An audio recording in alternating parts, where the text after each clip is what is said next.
bonjour. Voilà, alors rebonjour. On est toujours le vendredi 15 du mois d'avril et le Zaïn du mois de Nissan. Ezrat Hashem, Beshem Hashem, Nasem, Nasliach, Lelou Nishmat, Semi Shmuel Ben Eliza, L'Atzlachat Ishtia Yekara, Bekol Am Israël, Reposhlen Le Moratimi, et tous autant que vous êtes, que ce shiur vous soit dédié pour votre réussite, une belle Géoula pour vous tous.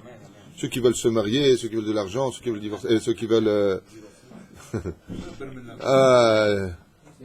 Moi je dis souvent, si t'as pas réussi ton mariage, au moins réussi ton divorce, quoi. Donc, Avashalom Iftarpel à Satan, Chaz Veshalom, qu'on n'ouvre jamais la bouche du mauvais côté, qu'on soit tous heureux, tous mariés, tous vraiment bien pour chacun de nous. Et essayez, Bezrat Hashem, si vous le pouvez, bien entendu, vous octroyez un mérite extraordinaire, c'est d'acheter le sourire des gens. Faites tout pour donner de la joie à toute personne que vous rencontrerez. Si vous pouvez acheter des sourires, faites-en collection. C'est la plus belle collection qu'un homme puisse faire dans ce monde. Hein, Mordechai, qui est toujours mort de rire. Mort de rire, table méchané. Mort de rire. Tov. Non, alors je vous disais, pour Shabbat, Bezrat Hashem, pour ceux qui seront là pour ce Shabbat, ça fait quand même longtemps qu'on étudie les 10 plaies. On a commencé par Cécile B2000 quand on était jeunes et non religieux. Et après, on a commencé à évoluer avec les Midrashim, on a étudié les Parshanim, on a vu et on a revu, on a revu. Aval ce Shabbat, Bezrat Hashem, Blineder, pour ceux qui seront là pour le cours, on va étudier ensemble les 10 plaies sous une facette encore jamais étudiée. Et comme a raconté hier Mordechai sa blague, hein, c'est un jeune comme ça qui revient de l'école, hein, Mordechai, c'est ça, c'est un jeune donc qui revient de l'école et son père lui dit alors qu'est-ce qui t'a appris ton prof aujourd'hui? Et il lui a répondu la sortie d'Égypte. Ah bon, et de quoi il parlait là-bas? Il dit écoute, les Hébreux, ils ont eu à peine le temps de se sauver, ils ont pris un sous-marin, ils sont rentrés dans l'eau et les Égyptiens, ils les ont poursuivis avec des avions de chasse, ils ont bombardé tellement fort qu'ils ont réussi à faire des grandes vagues de chaque côté. Et l'autre, il lui dit, son père, il lui dit mais tu te moques de moi ou quoi? C'est ça qui t'a appris? Il dit non papa, écoute, la vérité, si je te raconte vraiment ce qu'il m'a dit, tu me croiras jamais. Donc on va étudier Bezrat Hashem. Donc, non, Ezrat Hashem, qu'on ait le mérite de pouvoir étudier une autre facette de l'étude. Et ce que je voulais vous dire, c'est que, avant-hier, j'ai ouvert un livre d'études sur les 10 plaies. Je dis, bon, ça, encore les 10 plaies, on connaît. Et bien, j'ai découvert des choses que j'avais encore jamais étudiées. C'est ce que je voudrais partager avec vous. Ezrat Hashem Blineder, demain. Donc, ce ne sera pas enregistré. Désolé pour les autres. Mais ça vous préparera, en tout cas, à un grand dialogue pour la fête de Pessah, car le but, c'est l'ilmod ou l'elamed, shmor velasot, de pouvoir faire passer cette Torah. Et que donner toujours l'impression aux autres que tu crois que tu connais encore, Habibi. Combien tu aurais d'études derrière toi, tu n'es absolument rien face à l'éternité du temps et de la Torah. Voilà. On commence dîner à Seba, Verba, Takosot. On a la misva de Aseba. Mazé Aseba, de se prosterner, de s'allonger sur le côté gauche, qui est des Recha Melachim, de s'accouder, autant pour moi. Nous, on s'allonge. Les Tunisiens, on fait tout à l'extrême, on s'allonge. Faut vous accouder, Normalement, voilà, exactement. On avait l'habitude de s'allonger sur des lits. Donc, effectivement, on dit accouder parce que on a l'habitude de poser le coude. À Val-Kikaron, on a l'habitude donc de s'allonger. C'est les Tunisiens, on a ce minag, même les Yéménites, je crois, qui s'allongeaient carrément par terre. À Val, aujourd'hui, on reste à table et on mange de cette façon-là. D'accord? On mangeait tous allongés comme des rois. D'accord, ils mangeaient allongés. C'est pour ça que le Rambam, comme il avait expliqué ce matin Rabbi Abraham à Yakar, le Rambam, il dit qu'un homme ne doit jamais parler quand il mange. C'est là. Effectivement, on ne parle pas la bouche pleine, pour 2 raisons. La première, c'est qu'on a peur que tu t'étouffes. La deuxième, c'est que c'est pas très joli de voir où est-ce que tu en es dans le massage de ta nourriture. Mâchage. Mâcher. Massage. Je sais pas comment on dit. Hein? Tov, annule le Bévrit Ombrin et ta chair à taloès. Ce que tu es en train de mâcher. C'est là. Ils sont en train de faire une marloquette sur comment on dit le mot ici. J'ai jamais vu ça. Puis tout, si tu viens d'arriver de Paris, Rabbi, reste avec nous. Commence pas à te la ramener.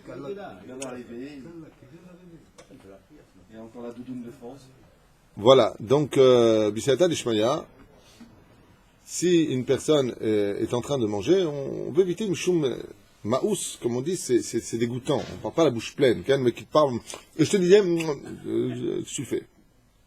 Alors comment se fait-il que le Rambam, il dit une chose pareille, alors qu'aujourd'hui tout le monde parle, les Talmidei Chachamim mangent et parlent.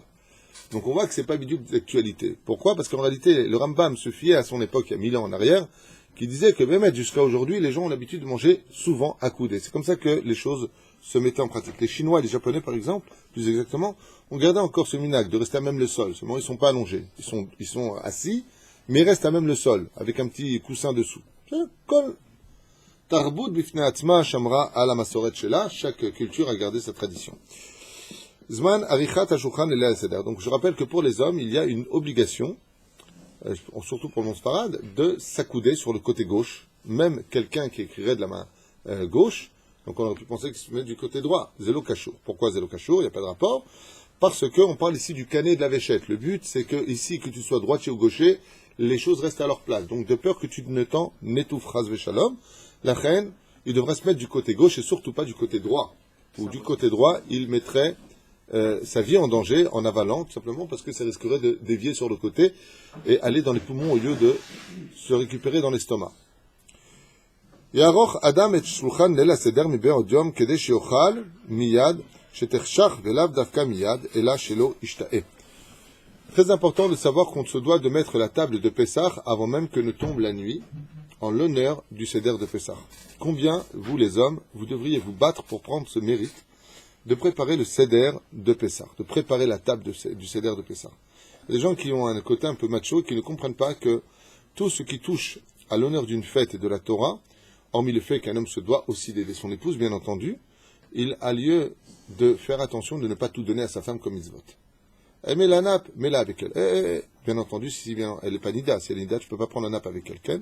En tout cas, si elle met la nappe, mets les couverts, mets quelque chose, participe. Qu'est-ce que j'ai ce matin, moi? C'est le massage. Vol des mitzvot. Mais c'est vol des mitzvot. Prends des mitzvot. Non, je mets les verres. Alors, je mets les serviettes dedans. Je mets les petits coussins. Chez Adam, il y a 7 atzmon. Et donc, kedei lechol be'aseva. Afin de pouvoir manger, il est impératif de peut-être ajouter une table, dans le cas où les gens sont nombreux autour de cette table de Pessah. Le mec qui vient, il se met 5 sur un pan, alors qu'on peut en mettre que 4 maximum. Il a mis 5. Comment tu veux qu'il s'allonge? Alors qu'il n'y a même pas de place pour 4 personnes, vous êtes déjà 5. Dans ce cas-là, qu'est-ce qu'on fait? On va louer une table, on va acheter une table, on prend une table, on rajoute kedei shekol echad mitanu puisse s'asseoir mettre comme un roi. Parce que pour vivre la Géoula, il ne faut pas simplement la dire, il faut la vivre. C'est ça qu'on dit marorze, matzazo. Pourquoi tu dis ça? Pourquoi tu as besoin de le prendre? Parce que c'est l'aile shimurim, c'est l'aile de l'application. C'est la nuit de l'application des mitzvot.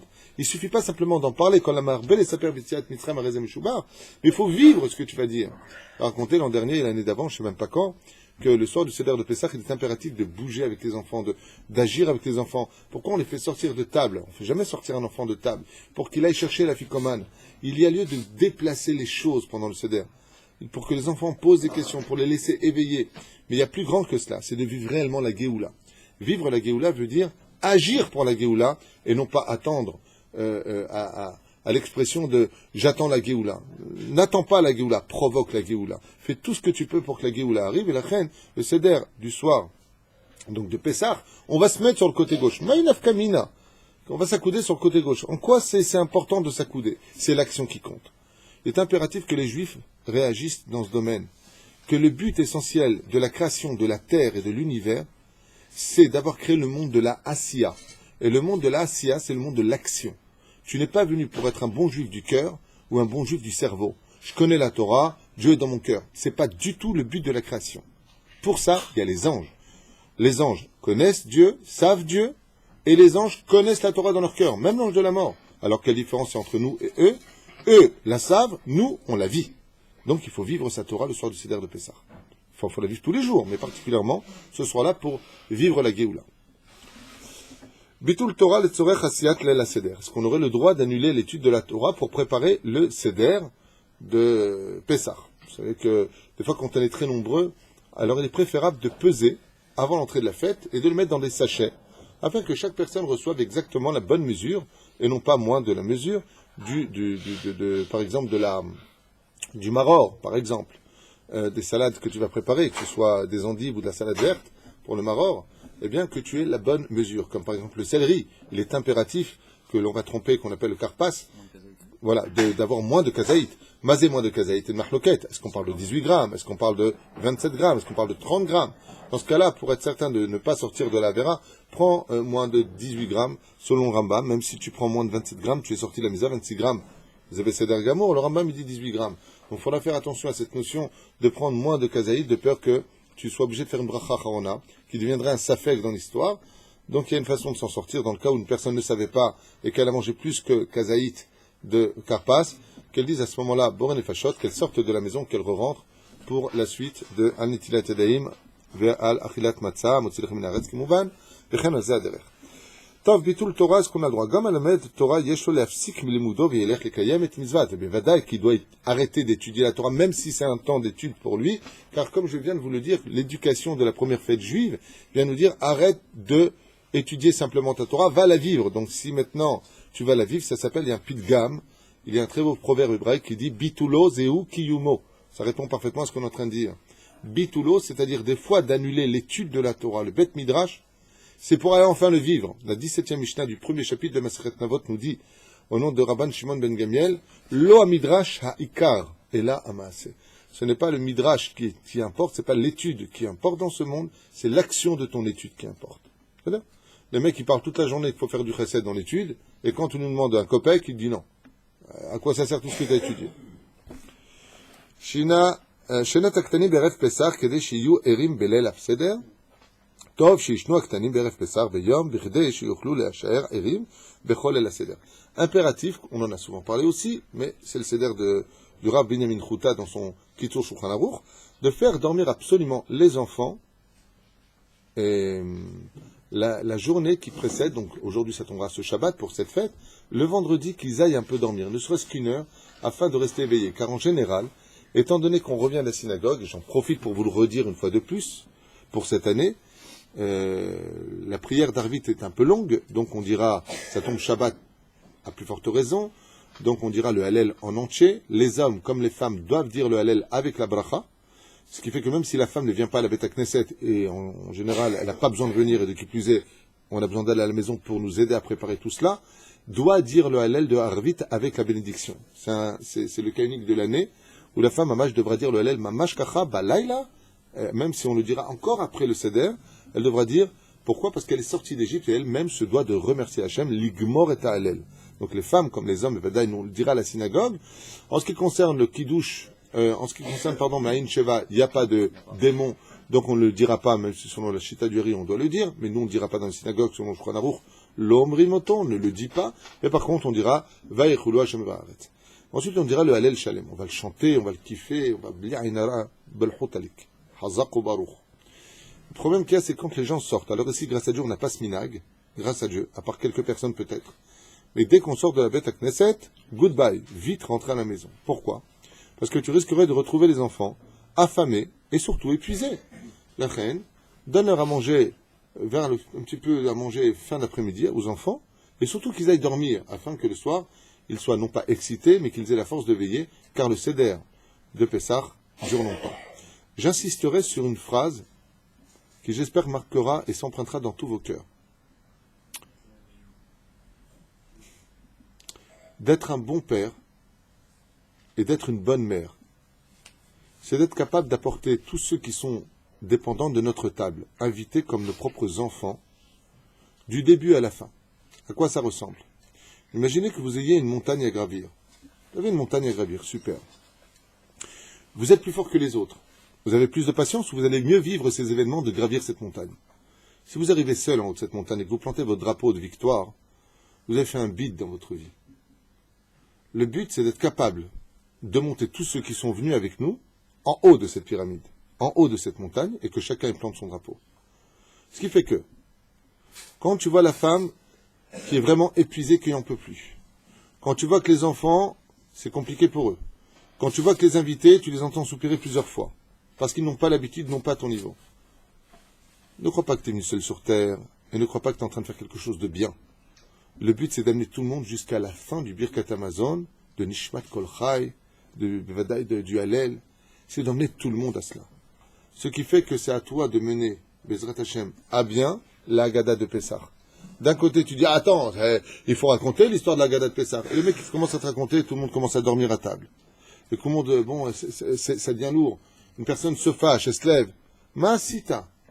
Tu t'es cru chez ta mère, tu te prends pour mon cher Rabbeinu. Alors si tu vois que tu as une table de gens qui kiffent, parce que tu t'es préparé à raconter la Gada de Pessah, et ce que tu vas faire à chaque fois, c'est un tamtzit. Pas un tamtzit, c'est-à-dire que tu vas faire un condensé de belles histoires que les gens disent, waouh, c'est intéressant. Attends, qu'est-ce qu'elle dit là? Si tu arrives à mener les gens à waouh, alors prends ton temps, parce que tout le monde t'accompagne, parce que tu vas donner la parole aux enfants. Mais si tu vois que les enfants, ce que tu racontes, c'est lourd, c'est rkik, c'est bleed, et que tu as besoin de prendre des livres, et que tu leur racontes ta vie, et que tout le monde s'entraîne à dire, on va retourner en Égypte. C'est une galère ton truc. La reine, c'est pas la peine de dire aux autres constamment, ouais, vous êtes toujours en train de vous plaindre, voilà, vous n'avez pas la Torah. Non, t'as qu'à être plus intéressant, mon pote. La reine, qu'est-ce que tu fais? Tu fais la Gada de Pessah, tu t'arrêtes, tu poses des questions. Après, Bezrat Hashem, si tu vois que les gens qui sont pas trop au niveau, qu'est-ce que tu fais? Tu finis plus vite ta Gada de Pessah, et pendant le repas, alors qu'ils sont déjà en train de manger, ils ont commencé à manger, là, tu viens avec tes questions. Moi, j'ai un carnet à la maison que j'avais préparé il y a plusieurs années, on avait eu beaucoup d'invités, et j'avais préparé un carnet entier des questions sur la Gada de Pessah, et pendant tout le repas, alors que eux consommaient le poisson et la viande, la tête de viande, et ainsi de suite, et le molo, l'ormeau, nafalabou, l'ormeau, ouais. Nous, on mange le msoki, et les Algériens mangent l'ormeau. Non, pas algérien. Pas algérien. Ah, qui? Constantinois. Constantinois. Qu'est-ce qu'ils mangent, le? Ormeau. L'ormeau. Ormeau. Ouais. C'est du tricatel de msoki. Non, c'est très bon. Sincèrement, c'est très bon. C'est des légumes avec des légumes. Et, le lormeau. Je sais pas que ma belle-mère, elle va pas écouter ce cours, elle va me tuer. Quoi? C'est du chou? Non, non. Un truc portugais, ouais. Le lormeau, vous mangez de lormeau, non? Ça, quel msukita? T'as envie de bayer? Je m'aime msukita. Bon, arrêtez, c'est pas joli. S'il y a des Algériens qui nous écoutent, ils vont se fâcher. Non, le lormeau, c'est tout simplement du msuki à l'eau. Je plaisante, ne vous vexez pas, moi j'aime ça en plus, c'est très bon, vous vexez pas. Non, il y a des gens qui sont très susceptibles, quoi, comme ça ils parlent de notre nourriture, ah oui, mais... Moi je suis sûr qu'ils ont mangé du msoki à la sortie d'Égypte. Tov, yallah. Juste que vous sachiez que, prépare des questions comme ça, et j'ai posé des questions pendant tout le repas, et tout le monde répondait, c'était vraiment un kiff, on a fait des chansons sur Shabechiou, Shalaim, Vehi, Shehamda, Lavotenu. Je m'excuse de vous le dire à voix haute, mais combien il est important de chanter, combien il est important de faire participer les enfants, combien il est important de leur donner de la joie, c'est pas un jour de deuil. L'El Shimurim, où on est sorti d'Égypte, combien il est important d'expliquer aujourd'hui quelle est l'Égypte dans laquelle nous nous sommes mis, métro, boulot, dodo, et où la place d'Hachem. Et le prière Béminian, les Gboa etim la Torah, Habibi, t'es pas sorti de ton Égypte, tu commémores pas un événement passé. Tu es dans une Égypte aujourd'hui encore actuelle. Qu'est-ce qu'elle est dure la pratique, hein. Qu'est-ce qu'elle est dure la pratique, il dit, qu'est-ce qu'on s'en fiche? Non, parce que les enfants, ça bouge, ça monte, ça descend. C'est la vie, t'es en train de me dire. Mais c'est ça. Mais alors ça... faut bien... Les problèmes après le cours. Il y a du monde. Non, c'est vrai que c'est... Ah non, mais c'est très dur. C'est pour ça que j'en parle maintenant. J'en reparle maintenant devant vous. Pour la Bak Osso, Bezrat Hashem, on a l'habitude que chacun se fasse rincer son verre par le voisin. Donc, par exemple, tu te lèves, tu vas rincer le verre de ton épouse. Ton épouse se lève et elle va te rincer ton verre. Et Bezrat Hashem, le mieux, c'est que le gendre, il avait le verre de la belle-mère et que la belle-fille, elle avait le verre de la belle-mère aussi. Pour montrer un peu de shalom, parce qu'en ce moment, il y a une grande guerre. C'est incroyable ce qui se passe entre les belles-mères et les belles-filles. La reine Bisiata d'Ishmaïa, qu'il y ait vraiment une hardoute comme ça à table, pour qu'on puisse passer un bon lel à Seder et qu'on oublie tout. Si tu veux redémarrer une bonne année, alors oublie le passé. C'est joli ce que je viens de dire, j'ai bien aimé la fin, j'ai bien aimé. Donc on fera dormir les enfants le lel à Seder, et dès qu'on finit la synagogue, le message était tout simplement de vous dire, surtout partez vite chez vous, car il y a des gens qui vous attendent. Ça va toi, laissez tomber son ça va toi. Chag Sameach, Shabbat Shalom Borach, Shalom à Israël. כל אחד ילך, תפילת ערבית מאוחר בליל פסח, כמו כן, תפלל תפילת ערבית בזמן שלו ולא לאחר, כדי שיתחיל ליל הסדר ושתחשך. Il y a le même lieu d'essayer de prier Arvit mi be'od-yom. Alors bien sûr, en France, c'est évident qu'on va prier mi be'od-yom, parce que si on attend la nuit pour aller faire le Leil Seder, tu fais en même temps le Kirat Shema à la Mita, sur la table. Donc le principal pour eux sera de rester encore à table, et je pense que ce sera le cas pour pouvoir faire le... C'est-à-dire même si le mieux serait de commencer le kiddush l'aile. Ça veut dire quand la nuit est tombée. En tout cas, nous qui avons le mérite extraordinaire de vivre en Israël où le temps accompagne parfaitement la situation de la Torah, ici c'est extraordinaire, parce que le temps, il accompagne exactement la vie de la Torah ici. C'est vraiment du sur-mesure, grâce à Dieu. Toda Rabba Hashem pour ce pays qu'il nous a offert. Même là, il est bon de prier Arvit, ne pas tarder pour la prière d'Arvit.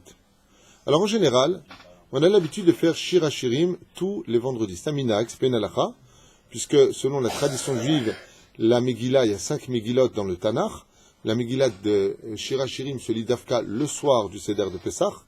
Kachou minhag, donc c'était le moment, comme tu dirais, les Lefel Favdalim, Echa se lirait à Tchabéav, eh bien Shir HaShirim se lirait à Pessah, et bien entendu, Ruth, Megillat Ruth se lirait à Shavuot, Bechanazeh.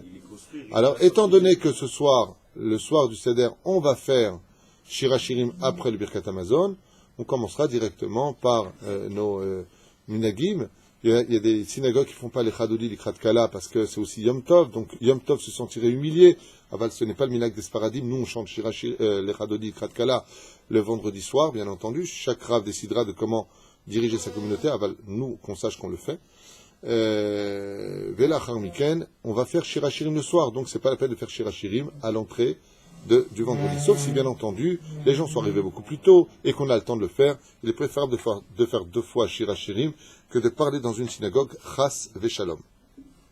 Voilà, Tfilat Arvit Belel, écoutez bien, ce que je vais dire maintenant, ce sont des mots simples, mais qui prennent toute leur ampleur dans les cieux. On est là pour servir Dieu, on n'est pas là pour rigoler, même si ça fait du bien. Malat Tfilat Arvit Shelel Pesach al pi asod yoter mikol tfilot she'ar yemot kol ashana kula. Ve'al ken yesh litpalel filazo be'nachat u be'kavana atzuma. De toute l'année juive, que ce soit le soir de Purim, le soir de Rosh Hashanah, la prière de Yom Kippourim, la prière de Shavuot, la prière de n'importe quel jour, y compris le vendredi soir, il n'y a pas une prière plus haute et plus élevée et plus grandiose et plus conséquente dans les cieux que la prière de Arvit de Pessah. Et c'est pour cela qu'on doit prier ce jour-là, ce soir-là, avec le plus de kavanot possible, mot par mot, et le chanter du début à la fin, comme j'ai l'habitude de tous les ans de vous dire ici, Rabotai. Faites attention, ce soir est un soir particulier. Il va falloir prier avec de grandes kavanot, le Shema Israël, mot par mot, avec amour, avec intention, tellement ce soir est important, et la Shrina se réjouit, et à chaque fois se réjouit. Vous savez pourquoi elle se réjouit? Je vous donne une explication ou j'avance? Explication. Chaque fois que les jours avancent dans l'année juive, les anges accusateurs disent à Dieu, mais pourquoi tu as fait sortir ce peuple d'Égypte? Pourquoi tu as fait sortir ce peuple des Juifs? Tu disais à l'époque, ils sont Vodazara, ils sont Vodazara, tu les as fait sortir parce qu'ils doivent étudier la Torah. Regarde, il ne s'est pas levé pour Arvit, celui-là, il ne fait pas Arvit, il parle dans ta synagogue. Pourquoi tu les as fait sortir? Et le soir du Seder de Pessah, quand on vient prier Arvit et qu'on est tous habillés, Akadosh Baruch Hu, il réunit tous les anges, il dit, voilà pourquoi je les ai fait sortir du pays d'Égypte. Regardez comment ils prient. Regardez comment ils revivent, commémorent la sortie d'Égypte. Donc si tu viens, tu fais un zilzoul, tu retires un argument au Créateur du monde. Fais kiffer Hachem. Parle-lui comme un fils avec un père. Zeperouch Adavar. Viens prier Mamash Mikol Alev. Choisissez bien la synagogue où vous allez aller. Soit une synagogue, Bezrat Hachem, où il y a du respect pour Hachem. Que les gens se taisent. Que le Chazan ne soit pas un mariole. Un homme de Torah, qu'il ait de l'Eirat Shamaim. Que ce soit une synagogue où il y ait de l'amour. Comme on a eu le mérite ici de l'Aïnra, j'ai jamais vu une synagogue comme la nôtre. Pas parce que c'est la nôtre. C'est une synagogue où chacun qui achète une montée, c'est toujours pour l'autre. Jamais j'ai vu quelqu'un acheter pour moi. Il y a, j'ai pas dit qu'il n'y a pas. C'est déjà arrivé. Je vais pas donner de nom, mais... Alors, je disais, Pérouche Adavar, que Baruch Hashem, il y a beaucoup de Ardot, beaucoup de Torah, beaucoup de Simcha. C'est une belle synagogue, Bezrat Hashem. Construisez-vous. C'est ça? Et si vous êtes déjà agréé à une synagogue, alors travaillez pour que cette synagogue atteigne le niveau qu'il se doit d'être atteint. C'est ça? Dès qu'il y a un problème, on quitte, c'est pas une solution. Quand il y a un problème, il faut aider, créer un noyau qui, ensemble, vont créer une bonne ambiance. Tav, encore une fois, c'est des hadrachot qui n'ont pas peut-être lieu d'être puisqu'on est dans la halachot. Tfilat Arvit Miba'od Yom, או יום בליל פסח. יש אומרים שיש להתחיל תפילת ערבית בליל פסח לאחר צאת הכוכבים, ויש אומרים שאין חובה ברשעים להתפלל ערבית מבעוד יום, וכן ההלכה. Le mieux pour la prière de Arvit, écoutez bien ce qu'il dit, c'est très important. Il y a des poskim qui disent qu'on doit prier la prière d'Arvit betzet hakochavim dès qu'il fait nuit. Et il y a des poskim, ainsi que le Hari Akadosh, qui disent Ma pitom, tu devras faire Arvit et sortir de la synagogue quand la nuit est tombée. Pour arriver chez toi et commencer tout de suite ton kiddush. Tout de suite tu commences.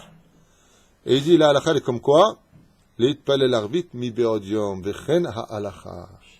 Vechen, comme ça dit le Rabbi Yamin Chouta, vechen ha'alacha. Davka fait arvit, tu referas le Kiryat Shema avant ton kiddush. Dès que la nuit est tombée, tac, tu fais ton Kiryat Shema. Là-bas, tu refais ton Kiryat Shema. Il dit pourquoi? Il dit parce que si tu attends la sortie des étoiles, tu tombes sur un rabbin qui s'est cru chez sa mère. Il raconte 3 heures de Dvar Torah. C'est une image. Tu fais le Hallel et tu tombes sur un chazan qui s'est cru à l'opérette. À quelle heure tu vas rentrer chez toi? À quelle heure tu vas commencer ton seder? Habibi. D'un côté, on doit prier avec intention et doucement, mot par mot. Alors qu'est-ce que tu fais pour relier les deux? Commence plutôt, un petit Dvar Torah du Rav, et Chag Samer, vais rentrer chez vous vite. Afin que Bezrat Hashem, la shrina de la synagogue, vous suive à la maison, pour jouir Bezrat Hashem de la Géoula, passé et à venir. Hein? Ça va être comment ce Shabbat prochain? Halacha le Maaseh, comment ça va se passer pour ce Shabbat ici? Pas celui-là, le Shabbat de Pessah. Ani lo yodeh adain. Vendredi, on va commencer à quelle heure si on commence plus tôt? Mais ici, grâce à Dieu, ça commence, la nuit elle tombe quand même assez tôt. Donc on n'a pas vraiment ce problème. Bon, on va arriver à table vers 7h30. On va pas faire plus tôt que d'habitude. Yachol yot sheken. Yachol yot qu'on fera un peu plus tôt. Si. Si on espère Shirachirim. Si. Non. Shirachirim, on ne fera pas. On arrivera directement pour Mincha. Et ensuite, si Dieu veut ici, Arvit. Et Arvit, on fera Arvit un peu plus tôt que prévu. Et je rappelle d'ailleurs à cet insu qu'il y aura un deuxième minyan pour les Français, ceux qui veulent venir un deuxième jour ici. On essaie d'organiser. Donc, renseignez-vous quand même la veille. Un deuxième minyan pour ceux qui ont besoin, qui viennent de Chutz Laaretz et qui ont besoin de faire un deuxième jour de Yom Tov ici dans cette synagogue, 5 rue Tachar, Be'ezrat Hashem, à Ashdod. C'est là? הטעם שיש למהר כדי שישאלו התינוקות באכילת המצה, הרי בתחילת ההגדה כבר הקטנים שואלים מה נשתנה. טעם שיש למהר כדי שישאלו התינוקות באכילת המצה, והרי, il dit pourquoi il y a lieu, Nissim, il dit pourquoi, le Rav Ben Chouta, il dit pourquoi il y a lieu de ne pas tarder la prière d'Arvit et d'arriver vite à la maison. Il dit parce que tout le but c'est que tous tes enfants te posent la question, les enfants, les petits-enfants, ils soient là, ils te posent la question, c'est eux qui doivent poser les questions. Ma nishtana laila azeh mikol halelot. Et si tu tardes et qu'ils dorment, t'as arrêté l'essentiel. C'est là. La c'est ce qu'il dit ici. Ba'achilot hamatzah ba'arem mitchilat ha'agada kvar ha'ktanim shoalim ma nishtana. V'ma ha'inyan sheshalu bezman achilat hamatzah b'biur av shetiknu chazal amira ma shenishhtana b'kriyat ha'agada aval ha'ikar ha'she'ela hi abanim. C'est des fonctions principales, c'est une là. היא בזמן אכילת המצה כשהם מסובין, וכן באכילת המרור, ולכן יש למהר להגיע לזמן הזה לפני שישנו הקטנים. Et c'est pour ça que le principal, les rabbinim de toutes les synagogues, je suis pas là pour leur donner de leçons morales, ils savent et même l'enseignent, mais c'est pour ça que les rabbinim doivent penser surtout à qui? Au principal, les garants de la sortie d'Égypte, c'est les enfants juifs. Donc pense aux enfants qui sont petits, c'est eux qui doivent poser les questions. Donc quand tu viens et tu fais un Dvar Torah d'une demi-heure le soir, et vous vous rendez compte, nous sommes sortis d'Égypte, et les gens sont comme ça, chut. Les enfants à la maison, papa, quand est-ce qu'ils rentrent, papa, quand est-ce qu'ils rentrent? Vous vous rendez compte un petit peu la situation? La reine fait un Dvar Torah de 5-6 minutes maximum, réveille la Tzumet Lev, donne de la joie à tous ceux qui sont dans la synagogue, libère-les et vous rentrez vite chez vous pour voir que tout le monde est bien réveillé, que vous n'avez pas tardé. Surtout que les gens, des fois, ils habitent loin de la synagogue, et ils s'arrêtent, ah, tu as qui chez toi? Et tu as qui chez toi? Pourquoi? Tu fais une enquête ou quoi? Pas de que tu as chez toi. Le lendemain matin, tu poseras tes questions si tu en as mal dormi la veille. Pendant la Gada au début, on a le droit de faire des commentaires, on peut dire c'est ce que j'ai expliqué tout à l'heure. Il est impératif de commenter la Gada Pessah. Ce qu'il faut, c'est comprendre la Gada Pessah, ce qui fait que celui qui ne comprendrait pas l'hébreu de la Gada Pessah, il devra la suivre en français. Qu'il y en ait un, par exemple, qui la fasse, il la fait en hébreu lui-même, et l'autre la lit en français. Il y a des situations qui sont franchement pénibles. C'est quand il y en a un qui la lit en hébreu, l'autre qui la commente en français. Ça fait le film est en chop. C'est insupportable, ça fait une double agada, surtout que il pourrait très bien, lui, la lire en français, mais Nigmar assis pour. Le but, c'est de la commenter, la Gada de Pessah, de la comprendre et de la commencer pour revivre réellement les événements qui sont là. Alors, on a l'habitude, en général, de partager un petit peu la Gada. C'est-à-dire, moi, je vais lire un passage, toi, tu vas lire un passage, lui va lire un passage. Pourquoi? Afin que chacun attende et suive. Mais le principal, j'insiste énormément sur tout ça, l'énergie principale de la Gada de Pessah, au-dessus de raconter l'histoire de la sortie d'Égypte, c'est la joie. Il faut absolument être sa mère. Parce que la Géoula, si on la veut, et qu'on veut passer à une autre Géoula plus importante qui est représentée par la ficomane, qui reste cachée dans l'histoire, c'est surtout la joie de faire la Gada de Pessah. Faites très attention à la colère, faites très attention aux soupirs des uns et des autres. Faut être un génie à table. Surtout quand tu as des gens qui sont très nerveux à table. Des fois, tu as des enfants qui sont tout le temps nerveux. Des fois, tu as épousé... Ça va, Henri? Mais les enfants, il y a les... Des fois, tu as des personnes qui sont malades des nerfs. On est dans une génération, mamache, où les nerfs sont à vif chez beaucoup de gens. Et c'est vraiment à ça que, si on a enlevé tout le khametz de la maison, il faudrait lui éviter de re-rentrer par un autre biais. Et c'est le biais de la colère et des nerfs. Très important, Bezrat Hashem, de veiller à ce que tout le monde soit bekef. Et si on t'a mal répondu en disant ça va, tu vas pas tout lire. Ça va, toi, qu'est-ce que tu as me parler comme ça? C'est tout de suite, ça démarre. Eh bien, exceptionnellement, sois transparent comme de l'eau de roche. Et non, au contraire, Mechila, tu as raison, peut-être que je t'ai blessé, Bechavod. Soyez un exemple ce soir, que chacun travaille ses midotes. Hein? Ouais. Alors, je voulais vous dire à ce propos, ne dites jamais à une personne pourquoi tu es énervé. Travaille votre gava. Non, c'est pas ça, c'est Kista. Oui, Kesta. Voilà, il y a des mots, je vous dis, voilà, c'est un joker, comme il dit Yitzhak, il y a des mots, c'est des jokers. Ça met le feu tout de suite à la maison. Mais Kesta, pourquoi t'es pas bien? Non, mais je suis bien là. Non, mais pourquoi t'es énervé? Je suis pas énervé. Mais là, t'es en train de m'énerver, là, tu vois. Donc faites attention à ça, on en parle, on en rigole. Mais malheureusement, ça arrive, malheureusement, que dans certaines maisons, les assiettes se renversent, les tables sont quittées très vite, les gens partent. Chas v'shalom, bon, c'est rare, hein. Déjà après la deuxième coupe, ils sont un peu... Déjà qu'en plus après la deuxième coupe, ouais, c'est vrai qu'ils sont un petit peu raides. La reine Bezrat Hashem Shiniske Litorer. Je finis juste avec ça. Azman Mugdam Asiyat Kiddush Ben Seder ou Kshetershav Dainu Betzet Kochavim. Le moment du Kiddush devra se faire à Tzet Kochavim, comme on l'a dit. Atam, donc, le temps d'arriver et de faire Shalom Aleichem, en plus, c'est Shabbat Kodesh, à plus forte raison qu'il faudra arriver un peu plus tôt à la Beit Knesset, de la Beit Knesset. Atam, Kiddush Tzarich Liot Betzet Kochavim, Rev Shabbat, Kiddush Mutar Basot Beyom. On avance pour ça.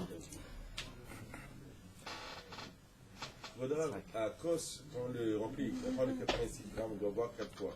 Est-ce que les deux premières, on les boit avant le repas? Est-ce que les gens ils peuvent le boire tout doucement? Ça veut dire chaque fois un petit bout, ou il faut qu'ils se finissent? Il y a lieu de boire absolument tout le verre. Donc, qu'est-ce qu'on fait dans ce cas-là, pour ta question? Les 4 verres que nous devons boire, qui correspondent à l'épisode à Yud Kevavke, aux 4 Geoulot, et encore plein d'autres choses que je ne veux pas les faire mettre avec vous. On en parlera le Shabbat de Pessah B'Neder, on reviendra sur la Gada de Pessah, sur son fondement. Ils doivent se boire en entier. Maintenant, si la personne ne peut pas boire tout en entier, parce que c'est pas évident, surtout pour les femmes, ils pourront boire du jus de raisin. C'est-à-dire, c'est pas ce qu'il y a de mieux, mais ils peuvent le boire, ainsi que les enfants. Dans le cas, la personne veut du vin. Parce qu'à l'épisode, il faut boire du vin, et surtout rouge. Très important de boire du vin rouge. De l'eau mivouchal, c'est possible, sauf si vous avez des problèmes de non-chômeur mitzvot. Hein? Attendez, je suis avec sa question, je voudrais éviter de surfer sur les vôtres en même temps, sinon personne ne comprendra rien. S'il veut boire en plusieurs fois, il a le droit. Il devra faire attention de le boire sur le côté gauche, donc accoudé sur le côté gauche, mais de l'autre côté, qu'il boive au moins une grande gorgée pour la première fois. Ça veut dire au moins révi'it. Il boit, et après, il pourra continuer à boire. Alors, je voudrais vous dire quelque chose par rapport à ça. Ça coûte pas cher, c'est cachère et ça pourra apporter gros. Aujourd'hui, ils vendent partout des petits verres pour Pessah. Il y a la mesure exacte. Le problème vient du fait que comme il est impératif de remplir son verre pour le Seder de Pessah, le pisot, c'est très important que le verre soit rempli. C'est vrai? Le mec prend un grand verre, c'est comme les verres à pied. Tu remplis jusqu'en haut. Il n'arrivera pas au Birkat Amazon, hein, le mec. Bon, je parle pas de toi. Toi, t'es le Gilgoul de Souelen, c'est pas la même chose. Je parle de... Hein, pas de nom, Yitzhak. Et donc, oh mince. Yannick, hey. Pour ceux qui connaissent pas. Yannick. C'était Yitzhak. Non, ça Prenez des verres, comme nous à la maison, grâce à Dieu. Ils vendent des petits verres, magnifiques. Est-ce qu'il paraît c'est mieux de faire avec un cos en caissette? Ah, Bevada, celui qui a les moyens. Plastique, c'est. Non, vrai caissette. Ah ouais, d'accord, mais je sais pas. T'as 30 personnes. Allez, le seul qui parle, c'est le Tunisien. Je vais te bien avec des billets Monopoly. On n'est pas de ton niveau. On parle de 30 personnes, tu vas faire une caissette. Moi, pourquoi? Le balavaï. Yosef, pas tout le monde a le mérite de pouvoir s'acheter 4 verres de vin en argent massif. Sahak, Hazak ou Barouh, Sahalik. En tout cas, Yosef, il dit, le mieux, c'est Vadaï. Moi, personnellement, j'ai aussi un verre, Baruch Hashem, en argent. Et ceux que vous avez pour l'année en argent, il faut faire absolument le kidouche sur un verre en argent. Faites-vous ce cadeau, si vous pouvez. Bezrat Hashem. Même pour toute l'année, on peut... Tout à fait, il est tout à fait caché. Il faut simplement bien le nettoyer, Nigmar Asipou. C'est là? C'est là? Sinon, tu le jettes chez moi. Une blague. Zékol Asipour, c'est état de Sodek, donc verre en argent. Et sachez qu'ils vendent des verres en argent, j'en ai un à la maison. Il fait exactement Revit. Il est petit comme ça. Tu le remplis, t'as tes 4 verres, ça se boit très facilement. Et Nigmar Asipour. Voilà. Parce que de remplir un grand verre, alors tu vas remplir à moitié. Zévécéder, tu peux le faire. Aval, moi je sais que mon rab il dit souvent, il m'avait enseigné, il m'a dit jamais. Parce que le fait de remplir le verre jusqu'en haut, l'abondance apporte l'abondance. C'est vrai? Et pour les hidours du vin, est-ce qu'on ouvre une très très bonne bouteille? Est-ce qu'on a mieux ou c'est bien ou... Il est préférable d'ouvrir ce qu'il y a de mieux, c'est ta question. Moi je dis souvent comme ça, que tout ce que tu peux faire en l'honneur d'Hachem ne prend que les meilleurs matériaux et les meilleures choses. Faut pas hésiter à casser sa tirelire pour servir Hachem. Tout ce que tu pourras faire pour lui, donne-le avec le meilleur de ce que tu possèdes sur terre. Tout pour Hachem. Tout pour lui. Tu vas acheter un très beau costume pour Hachem, il te plaît, prends-le, mais surtout mets-le en l'honneur d'Hachem. Et tu peux dire Hachem comme un enfant qui parle bêtement devant son créateur. Tu rentres à la synagogue, tu peux tout à fait dire Hachem, Hachem, que le costume que j'ai acheté en ton honneur te plaise. Parlez avec Hachem comme vous vous rendez pas compte de ce que veut dire le langage d'enfant devant Hachem. Hein? Top, yalla. On va s'arrêter là parce qu'il est déjà 9h10. On a Shte Vicha Vicha Targum à faire. Toda Rabba Lachem, Tzkunuzot Masim Tovim. Kol Tov. Shabbat Shalom. Shabbat Shalom, Agadol Mvorach.